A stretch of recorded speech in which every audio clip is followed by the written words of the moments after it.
in my culture, I grew up seeing. I thought men are the head of the household, like average, Well, usually they're the you head see of it. the wife, not the household. Well, the the woman wife. keep the house going. But I didn't like what I saw. It was more of anger, like the husband would go somewhere and the wife might ask, where are you going? None of your business. I don't have to tell you. Like that kind of stuff. That's not the way to do it. And I didn't think that's right. Right. And I think when people get angry, maybe that's what they're understanding. But I never understood what you really meant by it either. Yeah. I'm still confused. You're still confused. Well, then suffer. I don't know how to. I think once you overcome that anger, you'll see what I'm talking about. You're over your wife. As a matter of fact, your wife has to look to you because you stand between the wife and God. And if she loves you, then that's her way back to God. But if she doesn't love you, she can't get to God. And so that's why a lot of women are having difficulty in marriage, because the man is not of God. Even if you read the Bible and go to church, his spirit is still that of his mother. He still has anger. He's not in control of himself. He's overreacting. And a woman cannot respect that. And so she hates that, and that just keeps this confusion going. But I don't know else how to explain that to you. So I know, are you engaged or are you just dating? I forgot. I guess engaged. You're not sure? I guess engaged? Well, I haven't given her a ring, but... Oh, so you're not engaged? Then, no. I'm confused. Can you be engaged and not know it? In my heart, I'm engaged. So what now? In my heart, I think I'm engaged. It's just right now... In your heart, you think you are? But she doesn't know it? She knows it. I've told her my intentions to marry her. Oh, okay. That's why I'm with her. You say, I have plans to marry you, but I'm not engaged. In my heart, I am, but I'm not going to tell you. The reason I ask, because if you don't get that understanding before marriage, it's going to be a lot of problems for you. Have you overcome your anger? I would like to think so. I would like to think so. Does that mean yes or no? I mean, I still get angry sometimes. So have you overcome your anger? Not fully. I'm sorry? Not fully, 100%. Have you overcome your anger? I just said not 100%. Have you overcome your anger? No. Thank you. Wow. Why can you just say no? Because there's a world of difference between how I used to be and how I'm right now. After I forgave my parents, huge weight was lifted off me, and I don't get angry as much. Because you're aware of it now. You're absolutely right. So that's why I didn't want to say, no, I haven't, because I have. Right. So can your girlfriend / maybe fiancee in your heart, can she get to you? Yes. And does she know she's getting to you? Yes. Amazing. What does it feel like knowing you get to him? I don't know. Well, I don't like it, but I feel like he still has so much anger that sometimes anything that I would say or anything that I would do, it just triggers him. Sometimes, it could be like he had an issue with his parents, and then he comes home and he's already like heated. And maybe I'll just ask, "Are you okay? What's wrong?" And he goes off. Yeah. So it's like a little atomic bomb. Amazing. So it's like, half the time I'm just like, okay, like, or like I'll say something, or I'll start questioning him about something. Maybe he has an idea. And yeah, perhaps it's like the lawyer in me that it's always like, okay, well this, okay, well that, did you check that? And sometimes me just asking all those questions will irritate him. Right. But it's just me trying to make sure that he's doing things correctly. I don't want him to like, go and do something, or like, it's like, and he sees it as like me just being like against him and not supporting him and wrong, but I'm just trying to make sure that he's doing things right so that he doesn't get in trouble, or he doesn't, but he just doesn't see it that way. Because I even asked him, I was like, I feel like you're so angry at me sometimes, because it's like, I try to say things and you just go ballistic. Amazing. Is that true, what she said? Not completely. She lying? I think over-exaggerating. What part is not true? Well, I don't go ballistic. I could. Oh, there's a big spider behind you. That means a stranger is coming. If you guys were not looking, I'll smash him. With what? With my feet. With my foot. Yeah. I don't know. I feel like I always let her know the things that get to me. It's repetitive things. Yeah. And I always let her know that, like out of nowhere she'll say, what's wrong with you? And I'm like, there's nothing wrong with me. Or she'll think that I'm mad or something, and that gets irritating. Where I'm just having my day, and then she comes to me and says, what's wrong with you? Why are you crazy? I'm like, what did I do?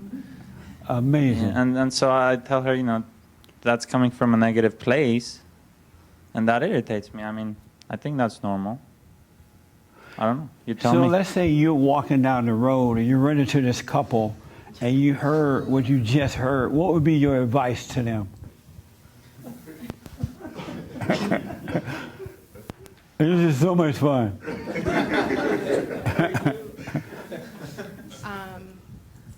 I don't think, I think if someone asks you, why are you okay? They obviously see that there's something indifferent in you. You may not be acting like you normally do when you come home. You may not be as happy. She notices that you're a little sad or you're a little mad. So she asks you, are you okay?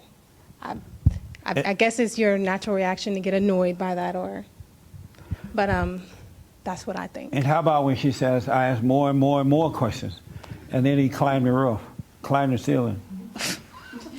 I don't have an opinion on that. So what? I don't have an opinion on that. No. What would you recommend? You walking down the road and these two people, sir, you look like a peaceful man. Help me. And you heard this story. What would you recommend?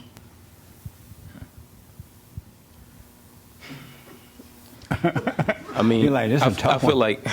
I feel that both of them kind of share some fault. I really think it takes a bit more understanding from both persons, but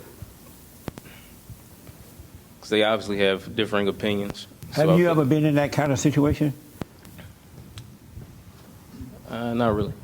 You haven't? I don't think so. Man, you're lucky. I agree. No. Did you have you had your hand for them? Yes, sir. Okay, go ahead. I think I forgot what I was going to say. I would tell the man, I'll tell the woman that the man hasn't forgiven his mother fully and still has anger. I'll tell the man that he hasn't forgiven his mother and he still has anger. And I'll tell the woman that he's still angry, but you need to understand that he's the man and he's working through it, and that she needs to stay more quiet and be helpful in just her presence and let him go through it. And maybe one day, maybe she doesn't want him to be perfect. Maybe she's trying to stop him. Like that woman said from Hawaii, man, shut up and do something right for a change. Maybe she just doesn't want him to be perfect. Shut up. Yes, she wanted to have a little input on it. I think when she's asking you the question, and I don't, I'm just going by what you guys are saying. So when somebody asks you a question, sometimes you want to be like, nothing, but maybe you should ask her, like she said, maybe she's seeing something that you don't see. So maybe you should say, well, why do you say that? I feel like I'm fine, but are you seeing something about me that I project that, because you may get some additional, like you may find out something about yourself. So it's like if a kid asks you something, you're not going to be like, ah. Sometimes you just have to stop and explain it, and not come from a place like you're bugging me. She's just asking you a question, and you have to kind of approach it like that. And then it's for you to address her. So even if she's bugging you, you have to tell her, look, I've answered your questions. No more questions. I got to go do this or whatever. But don't be impatient. Try not to be impatient. Try to take the time to answer. Interesting. Are you still engaged? Yes, sir. I feel like in situations like that, a lot of times what comes to mind is what Christ said about when you tell somebody you have a speck in your eye, and the person will come back to you and say you have a log in your eye. First take that out, then you can see better. Right. So you can tell me to take my speck out. So you saying she has a log in her eye? That's what it feels like. Because a lot of times when she says, "Are you okay?" she herself, I could ask her the question to begin with, but I don't.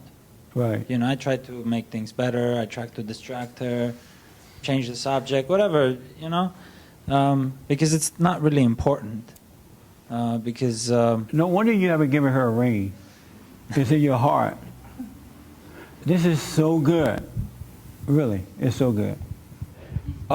Here's what I recommend you stop doing. Stop asking him over and over and over and over again. It feels like mama and son relationship when women do that. When you ask someone if anything is wrong, they say no, leave it alone. Even with children, you shouldn't pressure kids to answer you. They say no, leave them alone. And they're more likely to come back and have a conversation with you about it at some point. But that's one thing that women do, is it feels like you're bugging them. You know what I'm saying? I told you, no, nothing is wrong.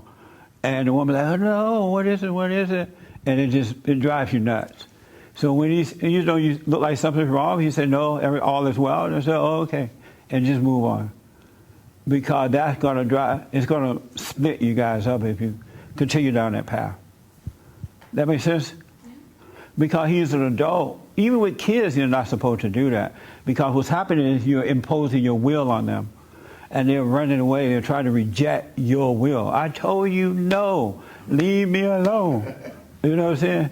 And so, don't do that. That makes sense? Yeah. Let her have the mic for a minute. That makes sense? Yes. And why does it make sense now?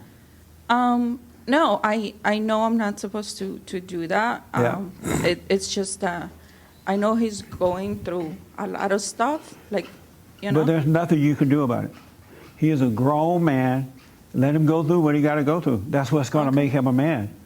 Yeah. And when you deal with situations, the reason situations are happening, so you can become a man or a woman. That's why you need those things to happen, so you can become stronger and you can see your relationship with God.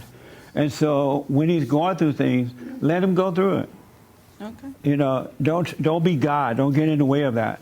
Otherwise, you're going to hate him anyway because he's not becoming a man. So you can't save him. Okay. So let him go through what he got to go through. Okay. That makes sense? Yes. And is it true you come home yelling at her? Well, he doesn't come home yelling. He comes home and he's like just furious, really angry, and like I can tell. Yeah. And I just ask, I'm like, oh, and he's like, I just came from my mother, and I'm like, oh, what happened? And I would just ask. Right. And it would just be like. You just ask one time because and he's just angry. No, I mean he fights and argues a lot with his parents still. Right. So I feel like all of that still like affects, like it had stopped after he like forgave them and stuff. And I thought like things had gotten better. Yeah. But I feel like still having them so close and him working with his dad, it's just like fueling like things out, like and it's just it's very like uncomfortable and I don't know, like it's just like uncomfortable. Yeah, you want to, yeah. I just wanted to point something out, and this always reminds me of what you say about not trusting your thoughts. Yeah. And I'm sorry if this seems personal. The reason I bring it up, partly, of course, I want to help myself, but I'm hoping also somebody else will benefit from it as well. You know, what she said, you know, he comes home and he seems so angry. But can't it be that it is also you're being tricked by your mind? Yes. Partly. Yeah, there's something there, but the devil will take a speck and he'll make it into this huge thing. Believe me. And in regards to my parents, you know, like I had a conversation with my mother the other day, and of course it saddens me, but she called me and said, well, this is unacceptable. We are too far apart. And I said, what is unacceptable? And before, I would have been angry and I would have actually been filled with hatred towards her. And it amazed me after the conversation, I had no negative feelings towards her. Yeah. And I explained to her, I said, what, am I bonded to you by chains? Will I ever be free of these bonds? Like, what do you want? Like, you know where I live. If you want to come. What does she mean you're too far apart? I don't know. She says we don't spend enough time together. And I say we spend as much time as you or I want. If I want to come to you, I'll come to you. Right. If you want to come to me, you're 5 minutes away car ride. You know where I live. Amazing. You haven't knocked my door for a month. What do you want? You know, like, what is it that's missing? And I tried to stay calm. Of course, my voice fluctuated during the conversation. She was next to me. But I felt no anger, no hatred towards her. I actually felt bad for her. Plus, you can raise your voice and not be angry. When you get rid of anger, it doesn't mean you don't raise your voice. You don't get loud. You know, you still get loud. You're just not. You're not angry about it. You're not taking it personally. It's amazing to me how mothers hold on to their children like that. There was a young man that called the radio show on Friday, 22 years old, and Joe, tell them what happened. 20. He was 20. That's even worse. You talk about the one from Brazil or somewhere. All I remember is his mom. He forgave his parents and he started changing. He started acting different, and his mom didn't like that, so she tried to use whatever she could to change him back. So when he would leave, she would call her best friend, and her best friend's husband is a pastor. No, right. Yeah, and he would come in and pray. The pastor's wife. Yeah. And he would come in and do the hoop and hollering thing and pray in his room. And the mom told him that the pastor prayed the little demons out of his room. So he wouldn't react or something. He wanted to move, and she doesn't want him to move. And so she'd bring it over the pastor's wife or somebody, and they were praying over him. And he's laughing at them because they were praying. And they're like, look, that's the demons in you laughing. Those are demons. And she's doing, according to him, she's doing all she can do to prevent him from moving out. That's weird. I mean, that doesn't make logical sense to me. These are grown adults. Let them go. You got to fight for your life. You really do. Why are you holding hands now? Because you guys are uncomfortable? They're like holding each other's hands. Okay, honey, we will be fine. Don't get mad, honey. Yeah. Why you held her hand? I don't know. I thought she's alone. I thought I'll hold her hand. You thought she was alone? I don't know. You feel for her right now? No. What do you mean I thought she was... What do you mean I thought she was alone? She's still in the room with us. I don't know. I just felt like holding your hand. Why? I don't know. Yes, you do know. So he did like this. Because she felt alone. She did. Well, yeah. I don't know. I don't really know. I just felt like holding her hand. Oh, okay. I don't... She's okay. Is there a problem with holding her hand? She's tougher than you are, so it's fine. I needed her. Yeah. So look, is your mother still manipulating you? Or trying to? In what sense? Try to be with you and... She's trying to meddle into my own life. You need to... Why don't you just say, look, if you don't back off, I'm not going to talk to you anymore. You can't come over. Leave me alone. I'm not your husband. I have. And she said, well, change your number. Have her arrested. That's a little bit extreme. Harassment. She can't get to me anymore. That's good. I mean, you know, she tries and tries and tries, but you know, I can't have her.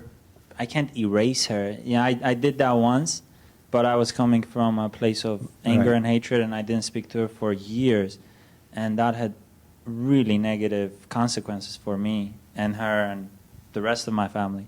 But what type of consequences? Negative. I don't know. I was, my life just spiraled into worse and worse and worse and worse during that time. Because you were angry when you did it, or because you were not around your mother? Because I was angry at her. Oh, yeah. Because I hated her and I blamed everything on her, and you know. So let me do this because we got to move on. You guys are still living together, right? The two of you. Oh, yes. You're still living together. You got to move apart. Because if you guys continue to live together, you're not married, you're in hell right now. You're creating hell. And if you get married in hell, the whole marriage is going to be hell. You need to live apart so you can get to know each other better and deal with all this stuff in the right way. You should not be living together. Well, it's a little impossible right now. It is? Financially speaking. Oh. Well, just suffer.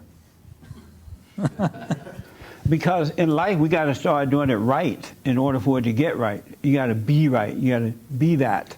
And then life start working. But if we know what's wrong, we continue to do what's wrong, it's only going to get worse. And right now, you guys are not in a position for marriage at all. You agree? Yes. Yeah. Go to the mic. And why do you agree? Yes. And why do you agree? Because I feel like he's all over the place right now. Yeah. Mentally, financially, like he's just like so many different directions, and I know like he wants me to follow, and I've told him this like personally that it's very hard to follow when one day you have this project and then the next day you come to me with another project, and then by the afternoon you change that project, and then it's a totally different thing. And then, you know, if I question it or I ask him, he just gets upset because he feels like I'm not following it. But it just seems like he's all over the place. Yes, but he's just all over the place too. Like I just, you know, I don't feel like he's even there mentally, like to marry me either. So. And I've said that to him because he says he doesn't believe in marriage. So he told me that. He doesn't believe in marriage? And I said, well, I want to marry someone who believes in marriage. Like, why would I want to marry someone that's like thinking, you know, he doesn't believe in marriage? Is that true? No. You did say that to me like a couple nights ago. Well, so look, I'm not. This is how these counseling sessions go. I get the men and women in counseling, and they're right there with two different stories. So if he told you, I don't believe in marriage, why are you hanging around? Well, and that's exactly what I said to him. I was like, I said to him, I'm sorry, but I can no longer then be with someone who doesn't, because marriage to me, it's important. So why are you hanging around? That's what I want to know. And then he came and he was like, well, no, that's not what I meant. Like, and, you know, he's like, it's just like, you know, like, you just want this, and he just completely like twisted it, but like you did. I hear a lot of fear. Well, listen, why did you pack your bags and leave when he said that? And I was ready to. But why didn't you? You're not telling me why. Well, because he came up and he was like, you know, like, I mean, to marry you, this and that, but like, I don't know, and I'm sorry. It's just No, don't be sorry. that really did upset me because he knows how important that is for me. And I just feel like he's not serious about it so many times. So and I've move said that on too. then. If what you're saying is true, move on. Take control of your own life. Why are you going through it? I don't know what's holding you there. Is it finance, like he said? No, I can move. Well, why don't you That's just not a- move? If he said he's already living with you, right? I am not for marriage, and you're hoping to get married, at least he's honest with you about it. He's not deceiving you. He doesn't want to get married. So go and live your life, do the right thing, and God will add a husband unto you. But you're trying to control the situation, and you're digging a hole for yourself. That makes sense? Yes. So why don't you move? I don't know. I guess a part of me still believes that. But there's nothing to believe if he told you, I don't want to marry. Well, he didn't say that. He just said he doesn't believe in marriage. That's the same thing. But I didn't say that. You did not say that? Let him have your mic, Esteban. You did not say that? Okay, so what I said was marriage as... I was trying to explain to her that she puts this power onto marriage, that it doesn't... That's not where the power comes from. She believes that if we sign on a dotted line or stand in front of a preacher and we say, I do, that's magically going to somehow fix everything. And I said, I don't believe in marriage like that. Gay people get married. Trans people marry their horse. It means nothing. You know? What it means is, you know, like what's inside our heart, like, you know, our word, actually, like our promise to one another. That means something. Like just because it's going to be on a piece of paper, it's not going to magically do it. That's what I was trying to explain to her. Because he just wants it to be a spiritual thing. And I want it to be legal, where like he doesn't have to call me his girlfriend or fiance or whatever he wants to call me. I just want to be his wife, like in all the legalities of it. Like, so let's do this. I got to get to some other stuff. Move out, move apart, and see what happens. You can't stay together. I mean, you can and just suffer, but you can't stay together and work this out like this. You really can't. Whatever it takes. I don't know what you mean by you can't afford it, right? You say you can afford it? Right now? You No. can't afford it, but she says she can afford it. well, I mean, like I can just move over to like another different state. That's where I could afford it, not here in Oh, okay. California. Move to a different state, a different country, a different world. Well, she means she can go and live with her mother. Whatever it Stay takes with at this her, point. Yeah, or my sisters. Yeah, or you whatever. need to get out of this situation so you can see what's going on. Both of you. Because this is headed nowhere but destruction. So you need some fresh air. Perhaps. Yeah. So will you do it? Maybe. I mean, that's a decision we have to make together and come to understanding why we're doing it. And all, Well, right? you were doing it because she want to get married. You're not ready for it right now. She is. It's not going to happen now. She's unhappy living this way, so she need to go so she can find some peace. You got, and I'm not telling you to break up, but I'm just telling you don't live together. You know what I'm saying? Y'all don't like that idea? It's not that I don't like it. It's just, I don't know.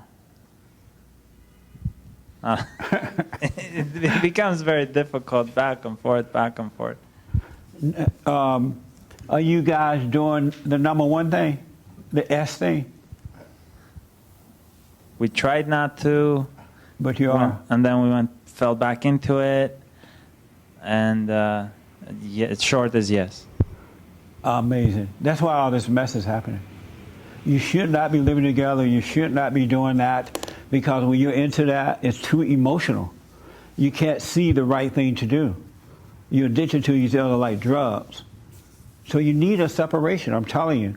You need to cut out the sex. You need not live together so you can get to know each other. And then the thing will naturally work itself out one way or the other, and both of you will be happy with whatever it turns out to be. But this way, you guys are destroying each other. There's no love in this at all. You don't love one another. You're in a fallen state. You're just into the sex thing. It's all emotional. That's why you're not working it out. That's why you shouldn't live together. It's hard to live with the woman and not have sex with her. I agree. And so it's going to feel weird letting go, but it'll get better one way or the other if you guys should separate. All right? Yes? No? Yeah, I hear you. Smoke on it. Because I know how it feels to break away like that, especially when you're having sex with her. It's hard to break away because you're feeling all this stuff that's not true, but it seemed to be true because it's emotional. And then Satan is working your mind, and now you don't know what to do. I love her, I don't love her, but you don't love one another at all, because if you loved each other, you wouldn't be treating each other this way. Both of you are wrong. So all I can say is just suffer and die if you don't take the advice, because this is some good advice I'm giving you. Isn't it? Okay. Yeah. Yes. Yeah. So you got to make up your mind what you're going to do. Are you doing the prayer? No. You're not doing it. Man, you're such a disappointment. I know. So, That's what my father said. So what? What'd you say? That's what my father said. He's not ready. He's not a man. He's a beta. Right? Beta! You know, right? Beta! Why would you want to marry a beta? You can't turn him into a man. Your love is not going to do it. It's killing him. He's fighting with his mama on this side, and he's fighting with his mama on this other side. Because he's not praying, he's not really seeking to come out of that fallen state. What do you say to that?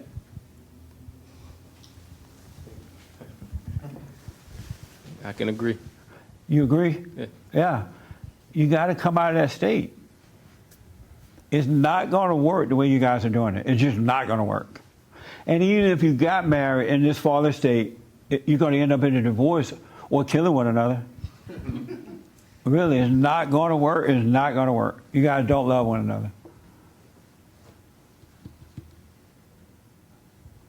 What? Okay. All right. Smoke on it. All right.